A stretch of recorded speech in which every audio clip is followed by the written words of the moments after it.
You may now take your seats, my brothers and sisters.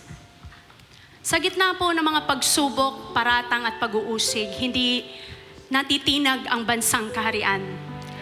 Bilang mga kingdom citizens, hindi po galit ang ating sandata, kundi pananampalataya at pag-ibig. Hindi paghihiganti, kundi panalangin, pagpupuri at pasasalamat sa ating dakilang Ama sa pamamagitan ng kanyang hinirang na anak. At ang bansang kaharian ay mananatiling nagkakaisa.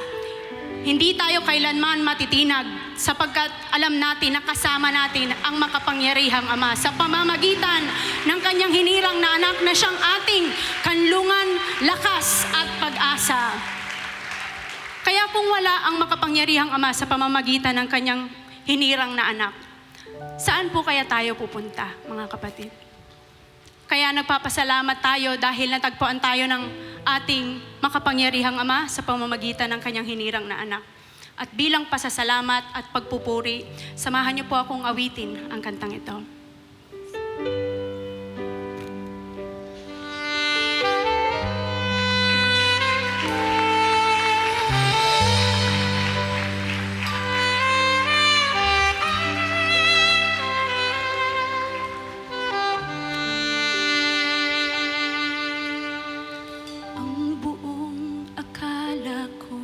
Magagawa ko ng lahat.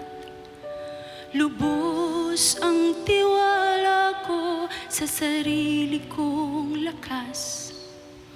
Namuhay sa sarili kong landas at paraan.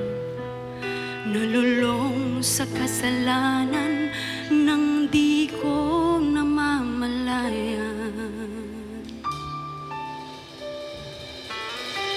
Lahat ng bagay sa akin ay nawalang bigla.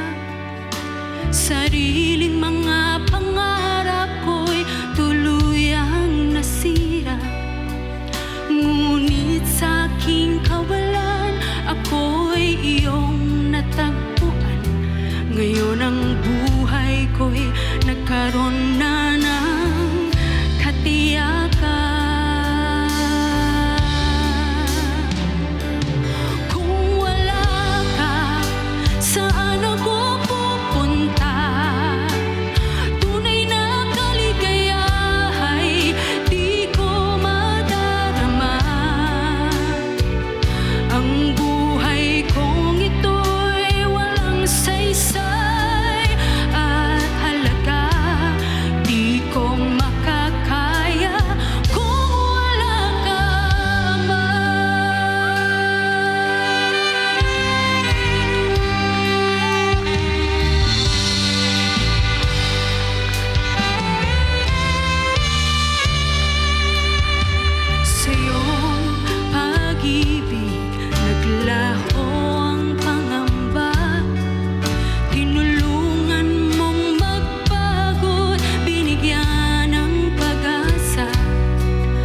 Father, for this time.